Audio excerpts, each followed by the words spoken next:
Bienvenue dans la nouvelle leçon du cours Haskell. Nous commençons à nous familiariser avec le codage Haskell et sommes prêts à passer aux choses sérieuses. Dans la prochaine série de leçons, nous apprendrons à gérer notre environnement de développement, à créer un projet Haskell, à gérer les erreurs et à résoudre les problèmes en général.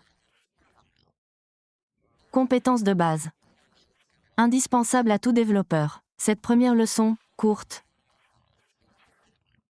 nous permettra de configurer notre environnement de développement local et de compiler notre premier programme. Il existe plusieurs façons d'installer Haskell. Nous utiliserons l'application GSC, la plus simple. Une fois GHC installé, nous l'utiliserons pour installer le compilateur Glasgow Haskell. Caval, Stack est le serveur de langage Haskell.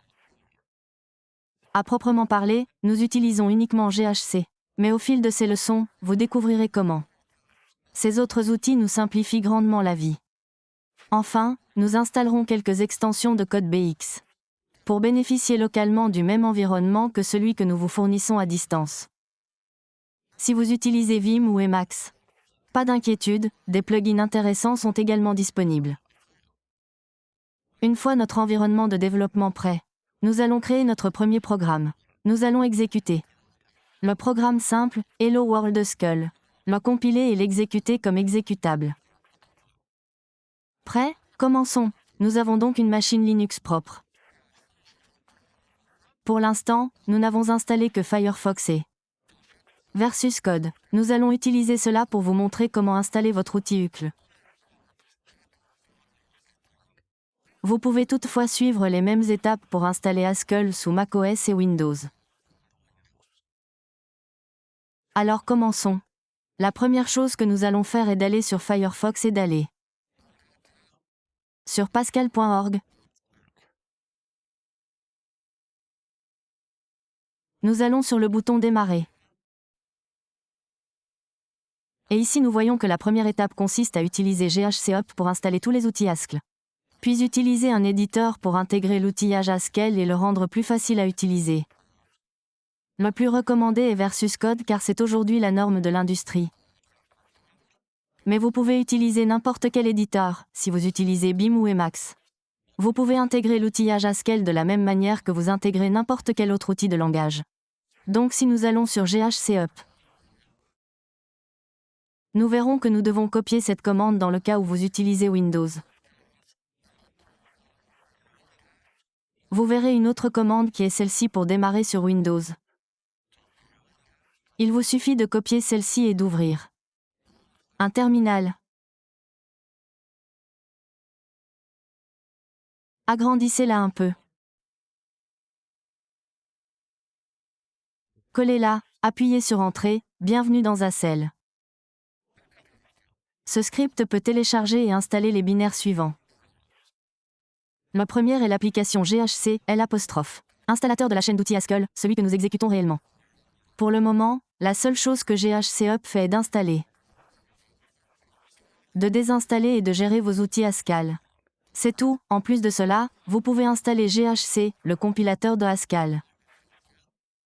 Puis installer Caval ou Stack ou les deux, qui sont des outils de construction pour mieux gérer votre logiciel Haskell. Et enfin, il peut installer le serveur de langage Haskell, HLS, qui aidera à détecter les erreurs et à suggérer de meilleures façons de faire les choses. Alors appuyons sur Entrée. Voulez-vous ajouter GHCOP à notre chemin? Oui, bien sûr, parce que nous voulons l'utiliser. Voulez-vous installer le serveur de langage Haskell? La valeur par défaut est non, nous devons donc écrire pourquoi et appuyer sur Entrée. Voulez-vous activer une meilleure intégration avec GHC, blablabla.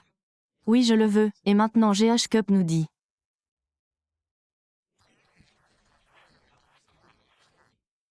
OK. Voici la configuration système requise dont j'ai besoin. Pour m'assurer que notre outil Haskell en général fonctionne correctement. Vous pouvez donc simplement appuyer sur Entrée et l'essayer.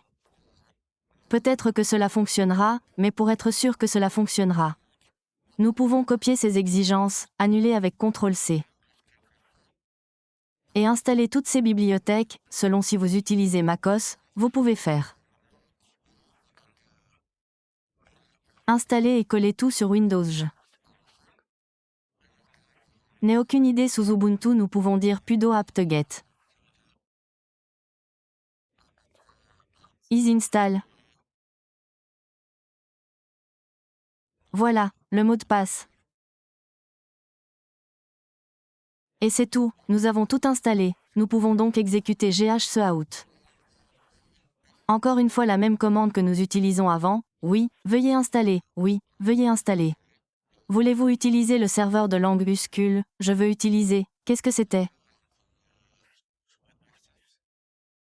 Ok, une intégration avec Taken GCL, oui, je veux tout. Je ne veux pas me battre avec quoi que ce soit, tout faire merci. De vous assurer que les paquets suivants sont installés. Nous les avons déjà installés. Appuyez sur Entrée. Il faut maintenant patienter un peu. Est en cours d'installation. Le compilateur.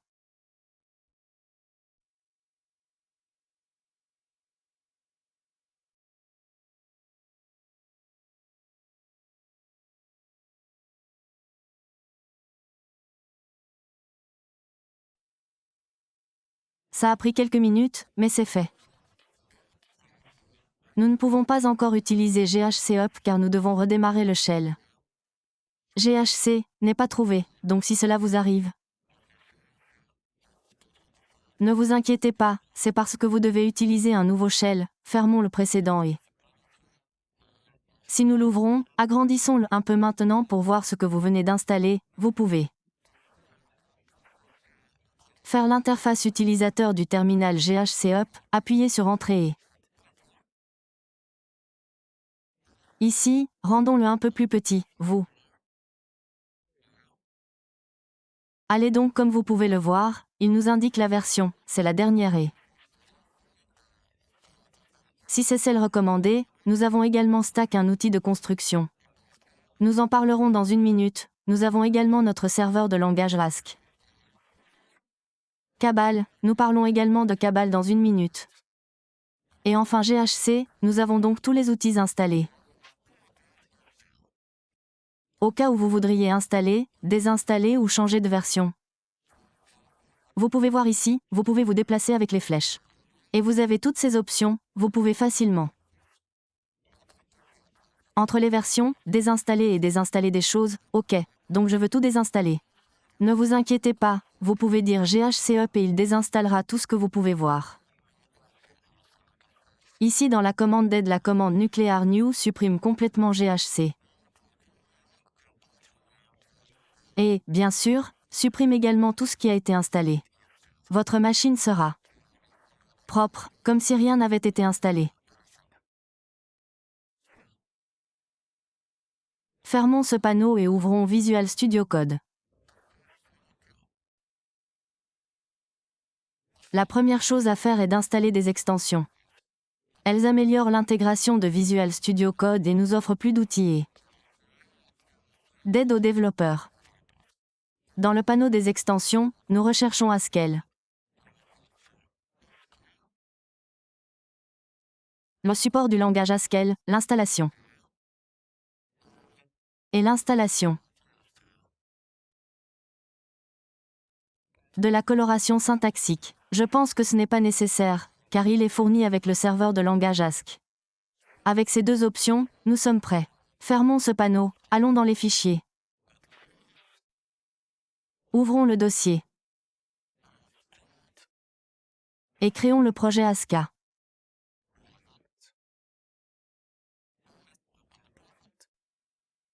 C'est moi qui ai créé ce dossier. Je fais confiance à l'auteur. Fermez le panneau de bienvenue et voilà, nous sommes prêts à coder. Cette configuration est quasiment identique à celle utilisée dans l'environnement distant. N'hésitez pas à continuer si vous le souhaitez. Bon, écrivons et compilons notre programme. Nous créons un nouveau fichier appelé main. Ce HS qui est parce que c'est mon fichier principal et ici Visual Studio dit OK. Vous utilisez le fichier Haskell, comment voulez-vous que l'extension découvre le serveur de langage Haskell? Nous pouvons dire utiliser simplement celui que GHC utilise. Et c'est tout, alors écrivons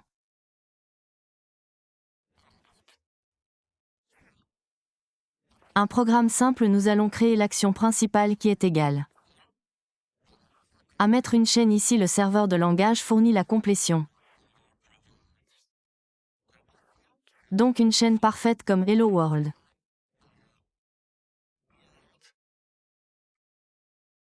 Et maintenant nous pouvons enregistrer le fichier, CTRL-S.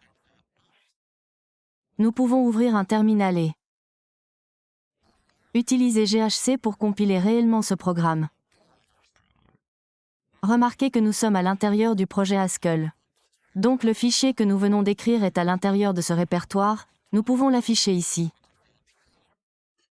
Donc nous pouvons dire GHC et écrire le nom du fichier et GHC compilera au Haskell le code et générera 3 fichiers. -HS est notre code source, le fichier que nous avons créé.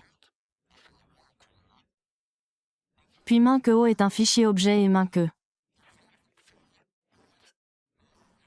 I est un fichier d'interface qui lira le fichier objet aux bibliothèques fournies. Avec GHC pour produire. Exécutable, on ne se soucie pas vraiment de toutes ces choses maintenant. La seule chose qui nous intéresse, c'est ce fichier. Celui-ci est l'exécutable réel, le programme que nous avons créé. Un binaire que nous pouvons exécuter comme n'importe quel autre programme. Donc maintenant nous pouvons exécuter ce programme en écrivant son nom. En appuyant sur Entrée, voilà, nous compilons et exécutons notre propre HASC. Programme, félicitations. Bien sûr, car GHCI est fourni avec GHC, nous pouvons également entrer GSCI. GSCI est chargé. Main puis utiliser l'action main pour obtenir les mêmes résultats. Mais à l'intérieur de GCI ce n'est pas si excitant. Et c'est tout pour aujourd'hui, comme devoir, essayez d'installer l'environnement de développement sur votre ordinateur local et peut-être commencer à travailler dessus. Bien sûr, si pour une raison quelconque manque de ressources ou autre vous ne pouvez pas installer localement. Ne vous inquiétez pas, vous pouvez toujours utiliser l'environnement de développement distant. Bon codage.